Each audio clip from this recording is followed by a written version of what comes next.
Rebonjour tout le monde.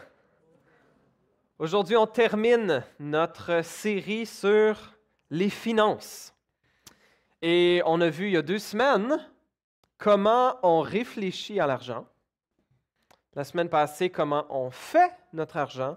Et aujourd'hui, comment on utilise notre argent.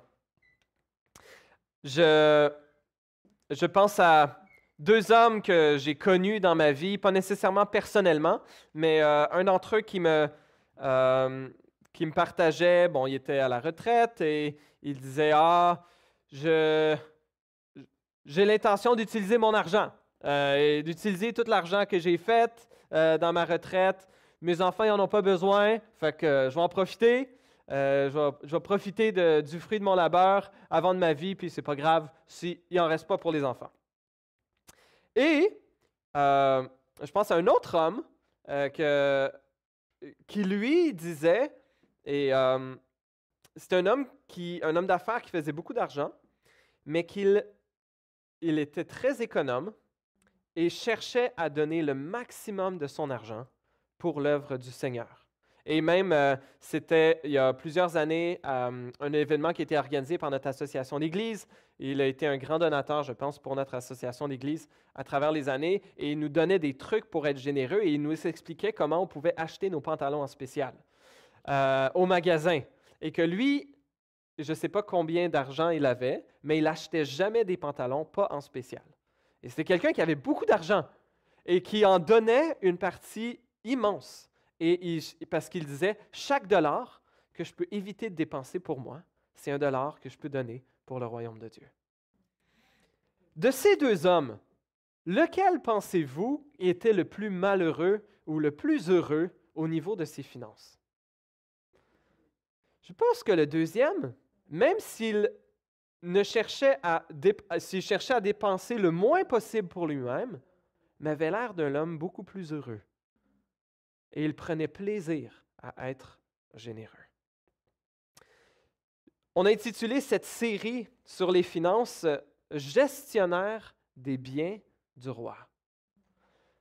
La Bible nous apprend que tout ce que nous avons,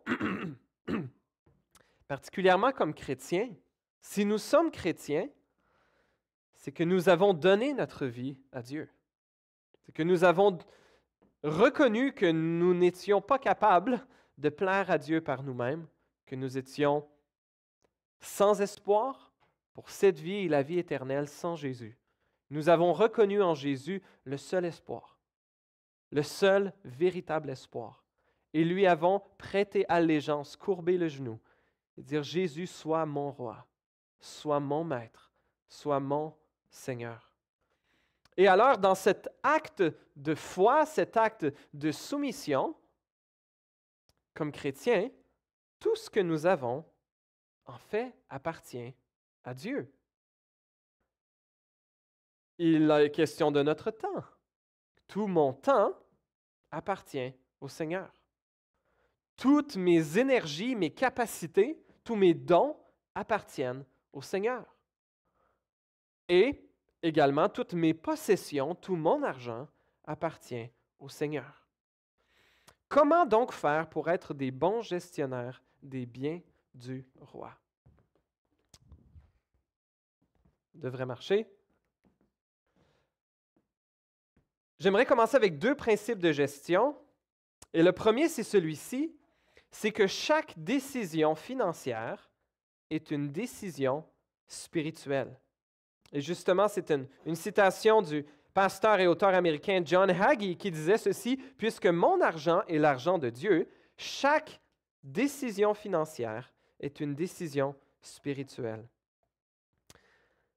Lorsque Dieu a fait sortir le peuple d'Israël de son esclavage en Égypte, un texte que je vous ai lu, je ne sais pas si c'est la semaine passée ou il y a 2 semaines, dans Deutéronome chapitre 8, au verset 14, Dieu dit ceci au peuple d'Israël, il dit « Attention, ne laisse pas ton cœur s'enorgueillir et n'oublie pas l'Éternel ton Dieu. » Au verset 17, « Fais bien attention à ne pas dire dans ton cœur, c'est ma force et ma puissance et la puissance de ma main qui m'ont permis d'acquérir ces richesses.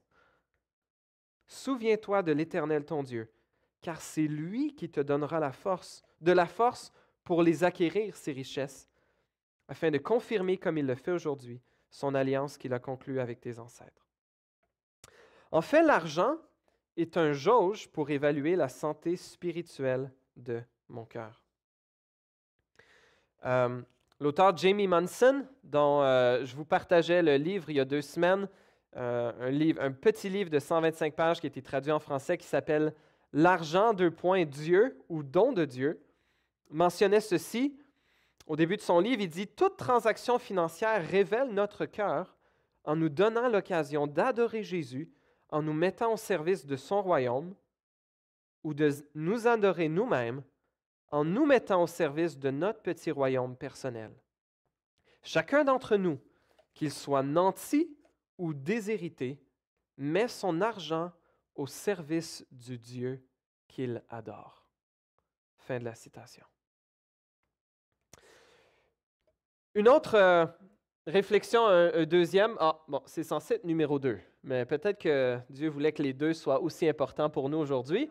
Le principe numéro 2, et c'est quelque chose que Jamie Munson partage dans son livre, c'est de privilégier une gestion par priorité et non une gestion par besoin et envie. Voici ce qu'il explique dans son livre et j'ai trouvé ça brillant. Il dit, on peut considérer toutes les dépenses ou toutes les façons d'utiliser notre argent comme des besoins et des envies. Donc, j'ai des besoins et pour ça, je dois faire ces dépenses-là et j'ai des envies et pour ces dépenses-là, je peux ou non décider de soit me livrer à mes envies ou bien me faire du renoncement de soi et renoncer à toutes mes envies. Munson, il suggère que cette gestion par besoin et envie, c'est une mauvaise façon de gérer nos finances parce que, pour 2 raisons. La première, c'est qu'on a très peu de vrais besoins.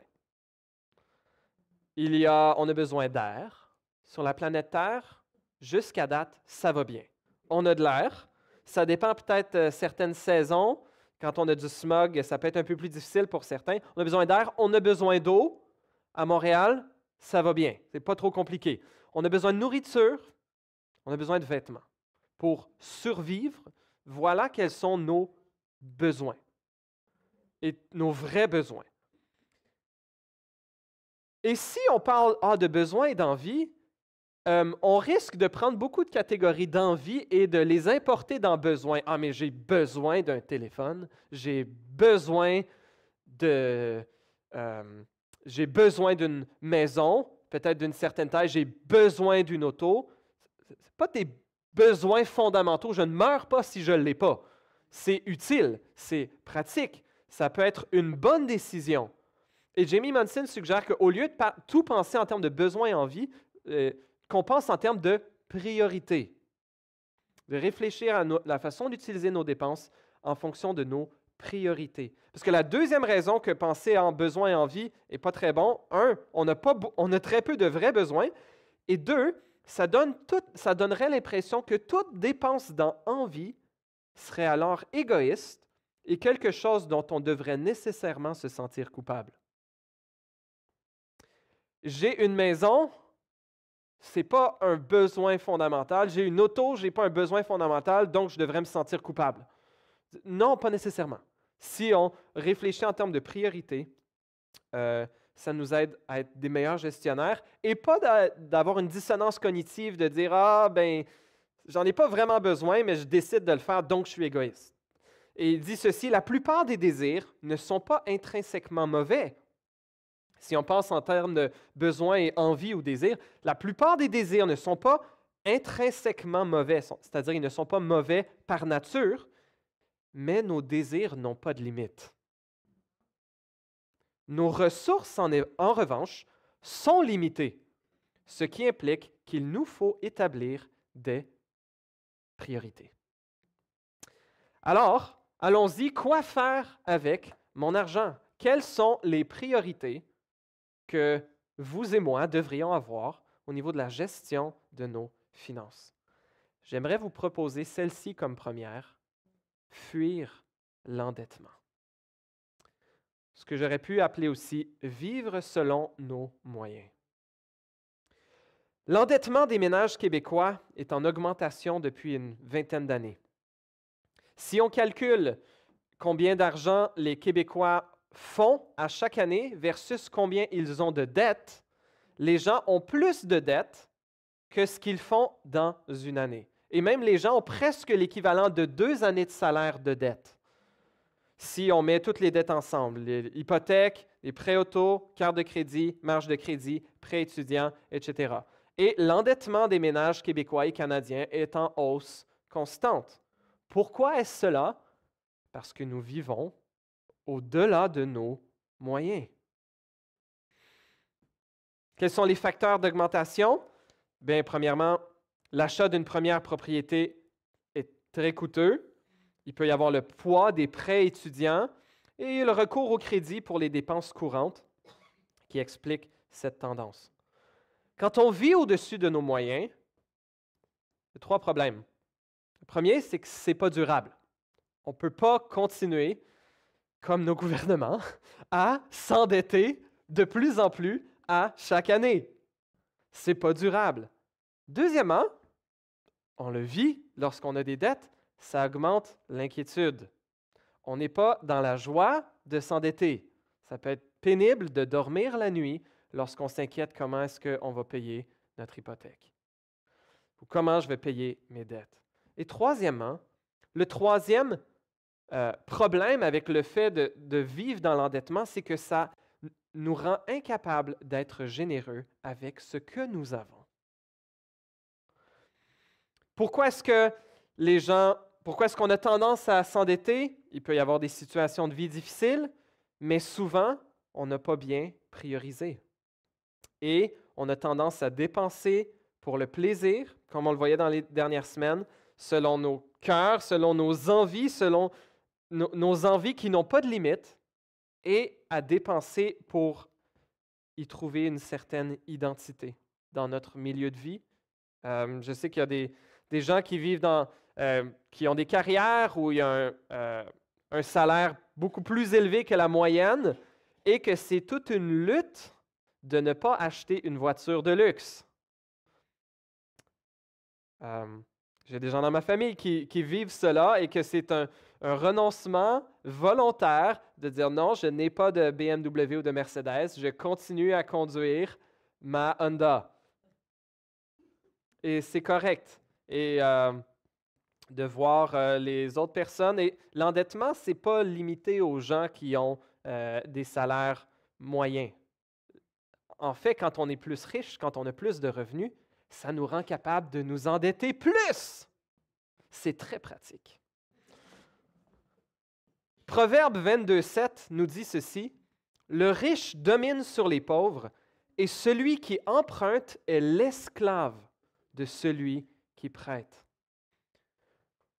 Lorsqu'on vit au-dessus de nos moyens et qu'on s'endette, on devient esclave de nos créanciers. Ça nous mène à un esclavage financier, ça vole notre joie, c'est pas durable, puis ça nous rend incapables d'être généreux. Romains 13:8 dit ceci: « Ne devez rien à personne, si ce n'est de vous aimer les uns les autres, car celui qui aime les autres a accompli la loi. »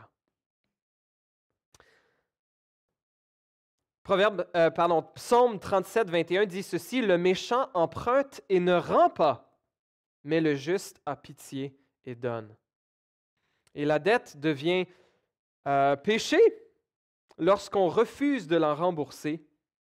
Et dans ce texte, on voit que le contraire d'emprunter, c'est de donner à ceux qui sont dans le besoin. Ne pas rembourser nos dettes, c'est de manquer à notre intégrité et c'est d'être catégorisé, selon le psaume 37, dans la catégorie des méchants.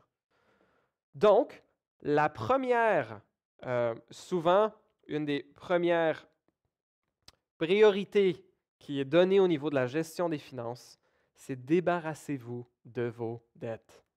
Faites tout en votre pouvoir pour vous libérer le plus rapidement possible de vos dettes. Faisons très attention à ne pas contracter de dettes. Et ceux qui sont des conseillers financiers, en général, ils vont penser à dette étudiante, rembourser le plus rapidement possible, dette auto, essayez de l'éviter, point. Essayez de ne pas contracter de dette pour auto. Achetez une auto usagée. Achetez quelque chose qui coûte moins cher. Attendez. Prenez l'autobus pendant une année ou 2 ou 3 de plus avant d'être capable d'acheter une auto. Et au niveau de l'hypothèque, ça se défend mieux parce que de toute façon, il faut payer pour se loger. Il faut payer qu'on habite en appartement ou qu'on soit propriétaire d'un condo, un semi-détaché, une maison, etc. Il faut payer pour se loger de toute façon. Mais là, c'est la question de s'assurer de ne pas vivre au-dessus de nos moyens et de fuir l'endettement autant que possible.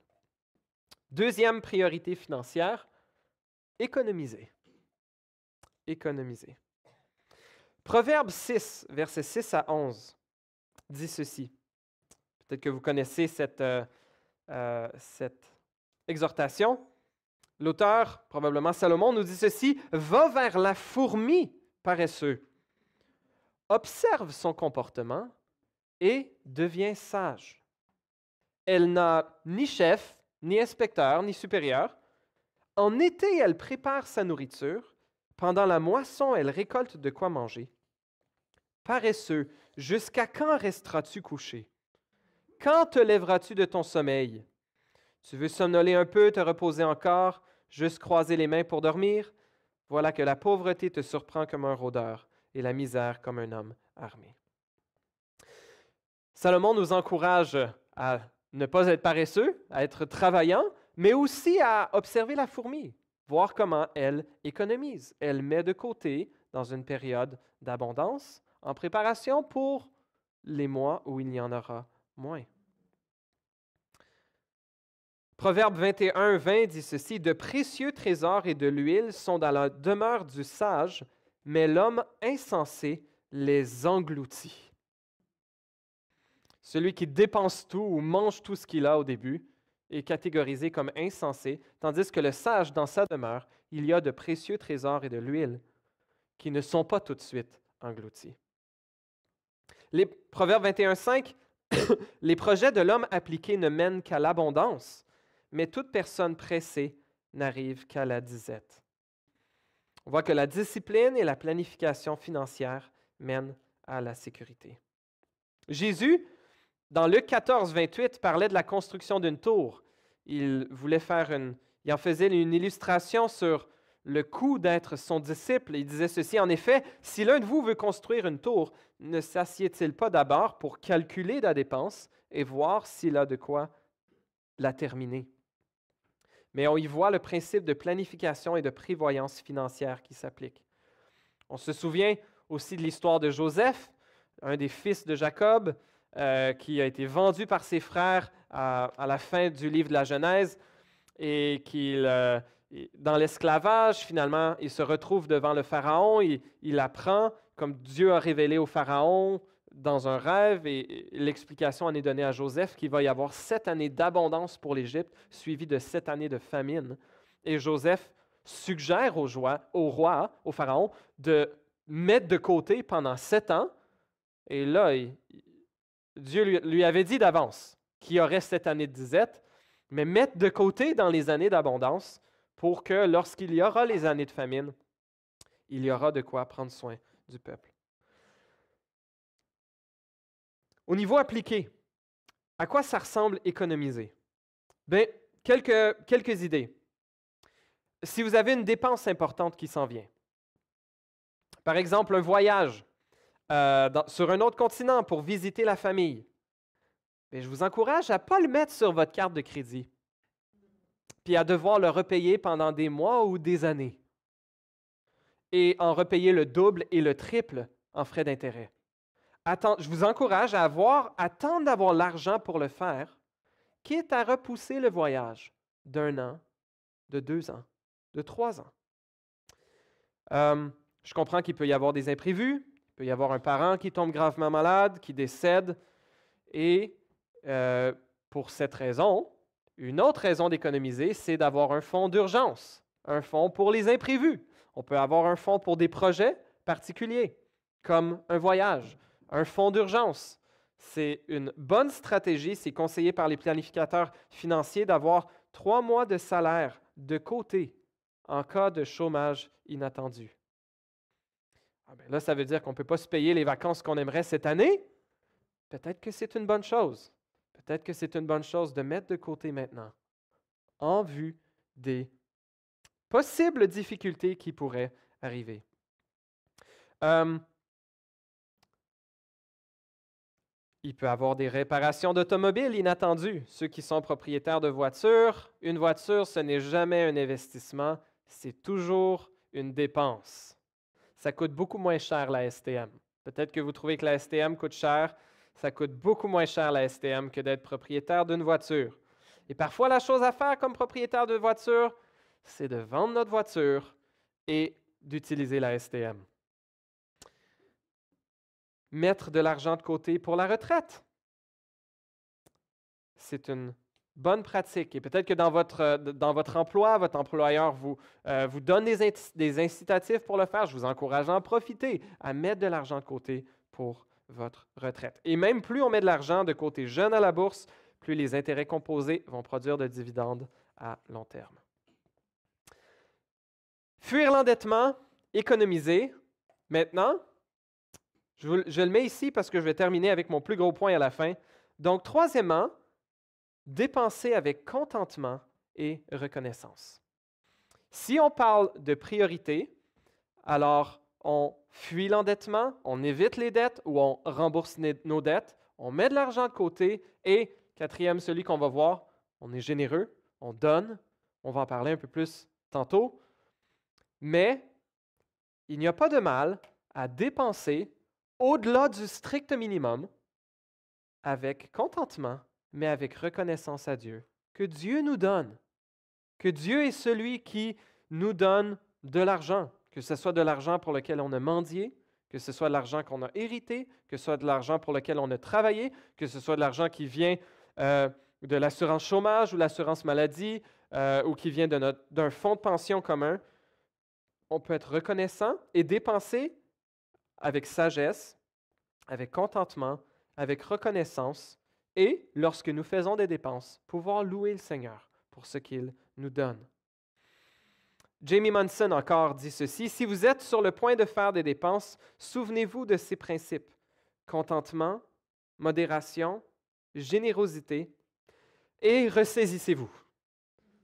Si nous nous laissons guider par le Saint-Esprit et par la parole, il est possible de dépenser de l'argent d'une manière qui n'est ni égoïste, ni frivole, ni pécheresse, et d'une manière qui honore même Dieu. » Un peu plus loin, il dit, comme tous les aspects de la gestion des biens, dépenser de l'argent est pour le chrétien un acte de piété provenant d'un cœur transformé et non pas une simple liste de choses à faire ou à ne pas faire. Dernièrement, on va passer un petit peu plus de temps sur cette quatrième façon d'utiliser notre argent, la donner. Alors, j'allais dépenser mon nombre de diapos si je vous les mettais une à la fois. Donc, vous les avez toutes d'un coup. Voici ce qui nous reste pour le reste du message. Donc, tout d'abord, pourquoi donner?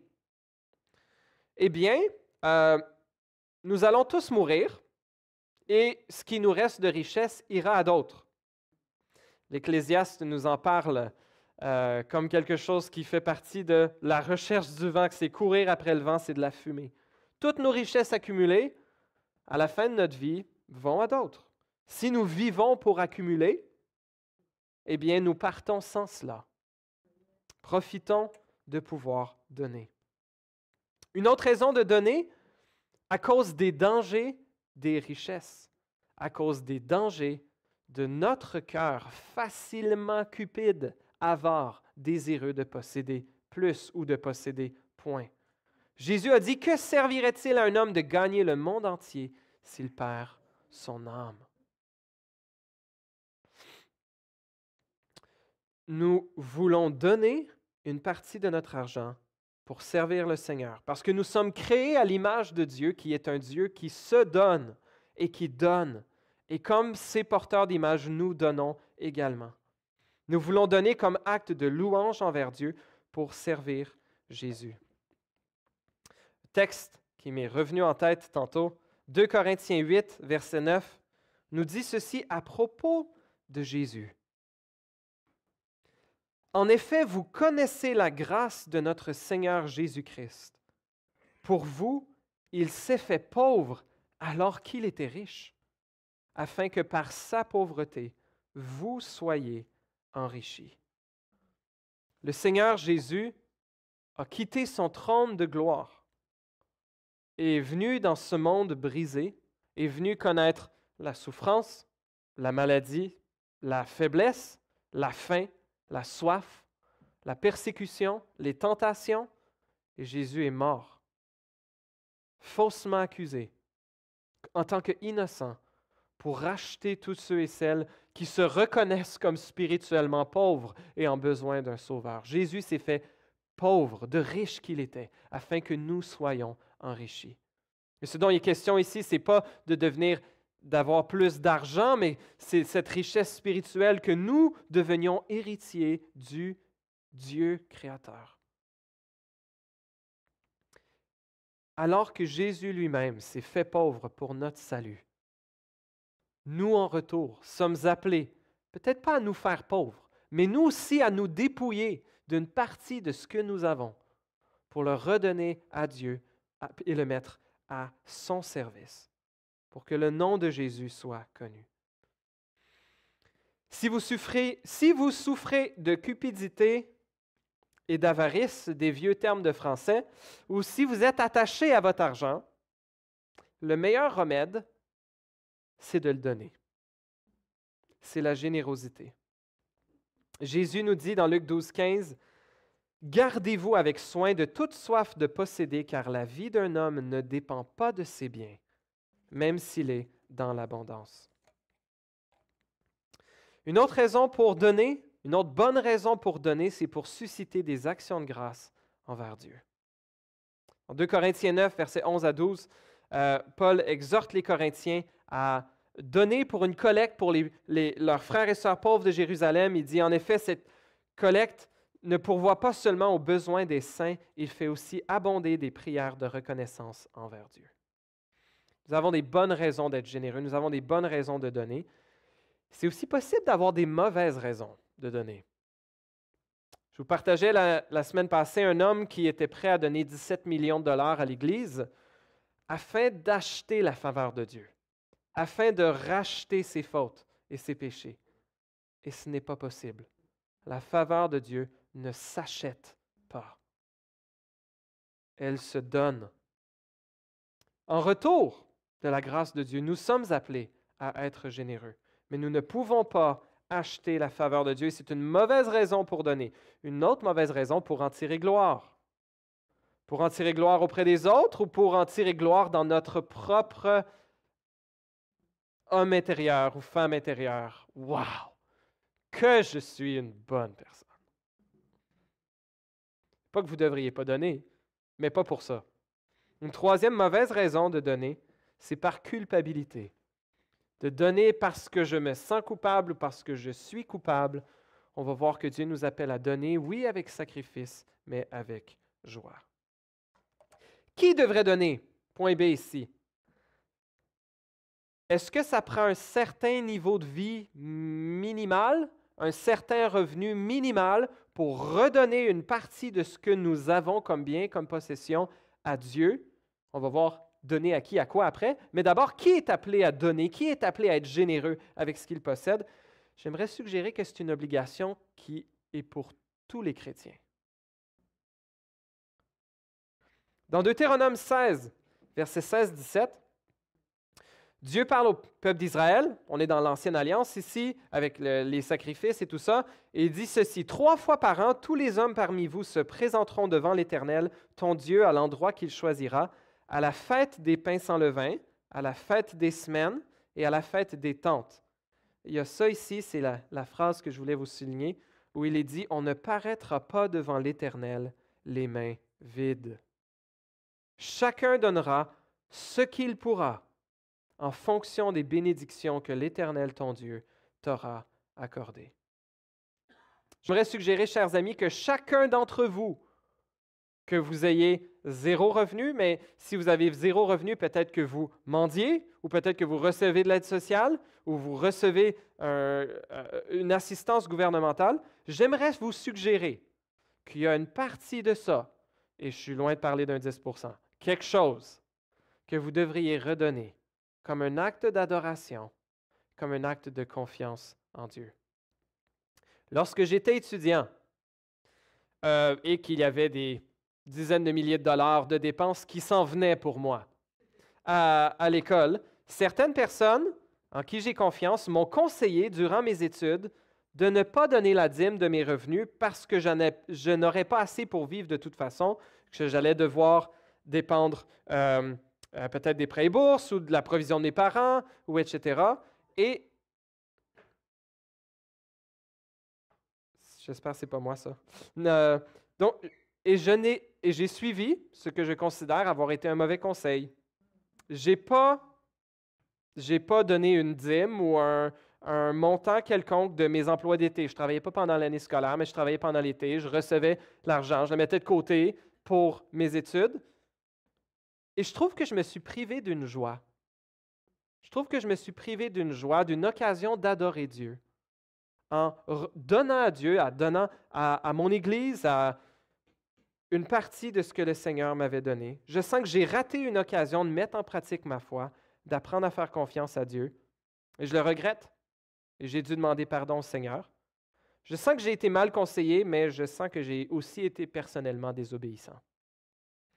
Je pense que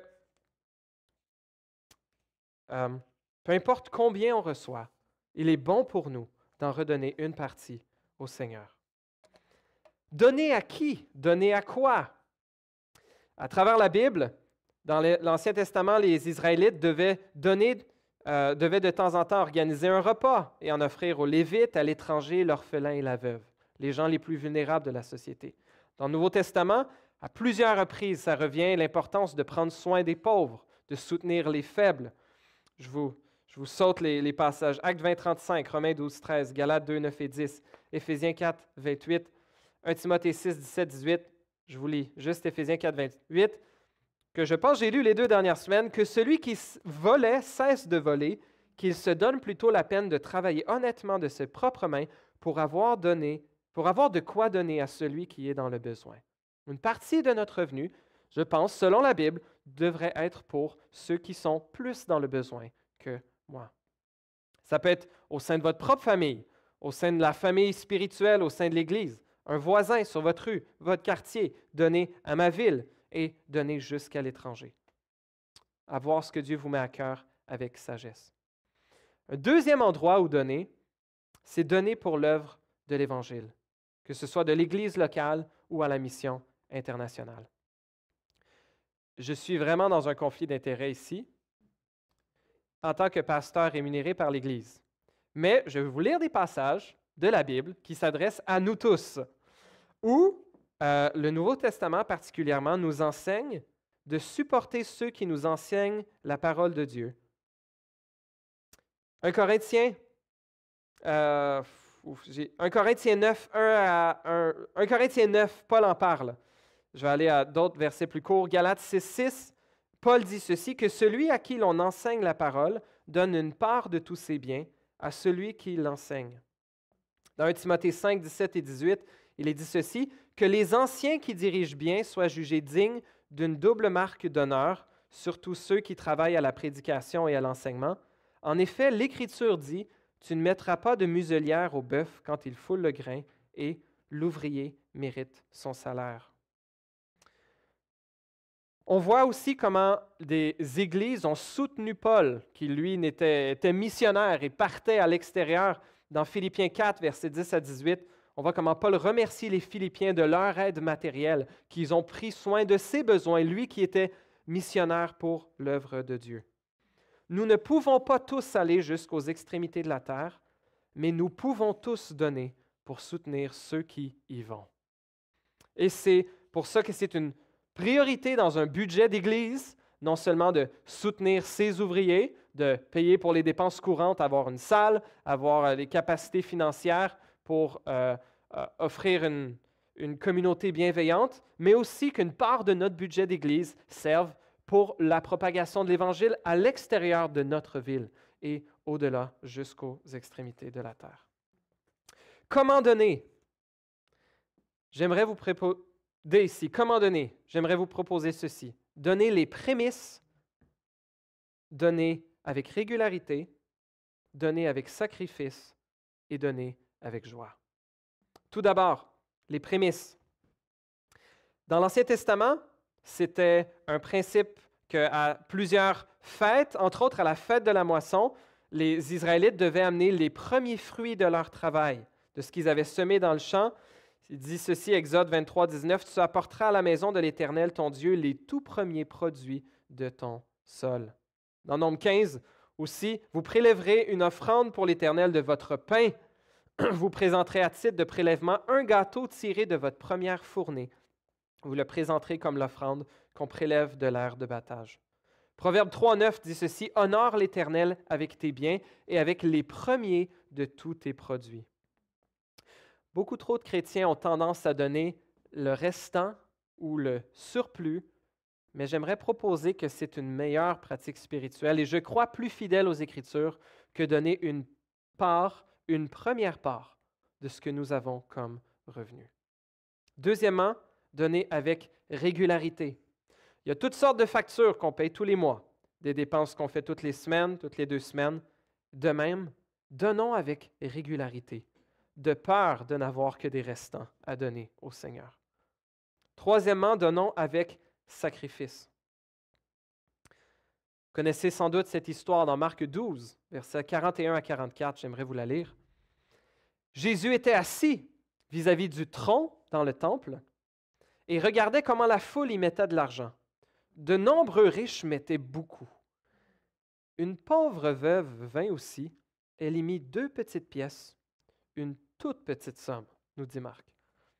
Alors Jésus appela ses disciples et dit, « Je vous le dis en vérité, cette pauvre veuve a donné plus que tous ceux qui ont mis dans le tronc, car tous ont pris de leur superflu pour mettre dans le tronc, tandis qu'elle, elle a mis de son nécessaire, tout ce qu'elle possédait, tout ce qu'elle avait pour vivre. »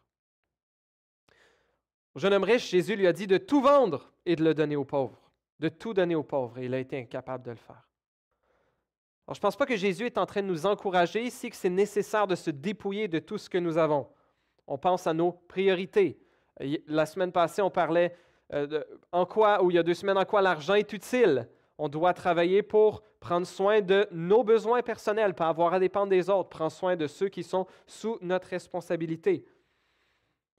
Et de pouvoir être généreux, d'économiser pour les saisons creuses, etc. Donc, on n'est pas tous appelés, je ne pense pas qu'on est appelé à faire nécessairement comme la veuve, à tout donner ce qu'on a, mais on devrait le sentir. Ça devrait être un acte que ce n'est pas juste du superflu, ce n'est pas juste le crémage sur le gâteau que de toute façon on ne voulait pas et qu'on l'a enlevé parce qu'il ne nous intéressait pas. Je pense qu'il y a quelque chose de bien, de sain, de sentir que dans ce qu'on donne, on aurait bien gardé une partie pour nous, mais qu'on la donne avec sacrifice, parce que Dieu est plus grand, parce que Dieu, comme acte d'adoration, d'abnégation, de service envers le Seigneur. Dernière attitude, le faire avec joie. 2 Corinthiens 9, 7, qui est imprimé sur nos enveloppes d'offrande, que chacun donne comme il a décidé dans son cœur, sans regret ni contrainte, car Dieu aime celui qui donne avec culpabilité, avec joie. Combien donner? Eh bien, j'aimerais vous référer au point D. D'accord? Combien donner? Bien, je vous encourage à donner comme ça. Vos prémices, avec régularité, avec sacrifice et avec joie. Et qu'est-ce que ça représente en termes de pourcentage? C'est ma compréhension de la Bible que la Bible ne donne pas de réponse aux chrétiens de la Nouvelle Alliance d'un pourcentage minimum qu'on devrait donner. Dans l'Ancien Testament, il y avait le principe de la dîme, et il y a des chrétiens évangéliques qui ont une position différente, qui croient que les chrétiens devraient tous donner un minimum de 10%. sauf peut-être certaines rares exceptions, mais que ça devrait un peu être un barème de base. Et je pense qu'il y a là un bon barème de base. D'habitude, on est capable de vivre avec 90 de nos revenus. On est capable d'en donner un 10 et ça peut être une façon de donner les prémices avec régularité, sacrifice et joie. Mais moi, je ne pense pas qu'il y a de pourcentage qui est mandaté par la Bible. Dans l'Ancienne Alliance, il y a la dîme, un 10 de tout qui devait être donné au temple, en plus de toutes sortes d'autres dons ponctuels, ce qui revenait environ à 25 des récoltes et des revenus des Israélites. C'était une façon de pourvoir au temple. C'était une façon de pourvoir aux plus faibles, aux plus pauvres aussi. Moi, je ne vois pas de pourcentage dans le Nouveau Testament. Et ma compréhension, c'est parce que pour certains, Dieu ne veut pas placer un fardeau insurmontable. Et pour plusieurs, que Dieu ne voudrait pas nous donner l'impression que nous sommes généreux lorsque nous ne le sommes pas vraiment. Pour certains chrétiens, donner 10 de leur revenu est quasi impossible. Ça équivaudrait réellement à vivre dans la faim. Mais pour plusieurs autres chrétiens, donner moins de 40 de leur revenu, par exemple, serait déraisonnable. J'ai entendu plusieurs exemples de chrétiens bien riches qui font la dîme inversée, c'est-à-dire qu'au lieu de donner 10 de leur revenu pour la mission et vivre avec les 90 restants, ils donnent 90 au Seigneur et vivent avec 10 Ça exige tout un renoncement à soi, savoir que cet argent est disponible, qu'il est à moi, mais de le rendre au Seigneur. J'aimerais vous encourager aussi à considérer pas seulement ce qu'on peut donner de notre vivant, mais ce qu'on peut donner à notre mort. Plusieurs d'entre nous, il va nous rester de l'argent dans nos REER, dans nos comptes en banque, dans nos placements, dans notre propriété, dans notre maison lorsqu'on va décéder. Et un peu de base, nos propriétés, nos possessions vont à nos enfants, pour ceux qui ont des enfants. Mais c'est possible de rajouter un autre enfant aussi, de rajouter une organisation chrétienne, une organisation missionnaire. Et particulièrement si vous n'êtes pas certain si vos enfants vont utiliser cet argent-là selon vos valeurs et selon vos convictions, vous pouvez faire mettre dans votre testament au niveau de votre assurance vie que avec votre planificateur financier, avec votre notaire, de ce qu'à votre mort, une partie de vos possessions puisse être donnée selon vos valeurs pour l'œuvre du Seigneur. En conclusion, faites un budget. On a parlé il y a 2 semaines. Les finances sont source de tension dans la grande majorité des familles. Les finances sont émotionnellement chargées et elles sont la cause numéro 1 des divorces. Avoir un budget permet de discuter à propos des faits et non seulement des impressions et des émotions. Ensuite, je vous encourage à fixer vos priorités. Payez vos dettes. Ou peut-être, j'ai fini avec donner, mais donnez les prémices. Donnez une première part, que ce soit un 10 ou un autre pourcentage.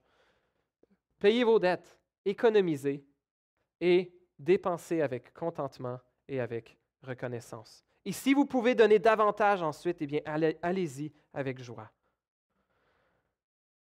J'aimerais terminer avec ce dernier texte, Matthieu 6, 19 à 21. Jésus nous dit ceci. « Ne vous amassez pas des trésors sur la terre, où les mythes et la rouille détruisent, et où les voleurs percent les murs pour dérober, pour voler. Mais amassez-vous des trésors dans le ciel, où les mythes et la rouille ne détruisent pas, et où les voleurs ne peuvent pas percer les murs ni voler, où vous ne pouvez pas vous faire frauder votre compte en banque, au ciel. En effet, là où est ton trésor, là aussi sera ton cœur. » Ce que Jésus dit, c'est pas que là où est ton cœur, ce que tu aimes, tu vas y mettre ton argent. Non, il dit le contraire. Là où tu as ton argent, tu vas l'aimer.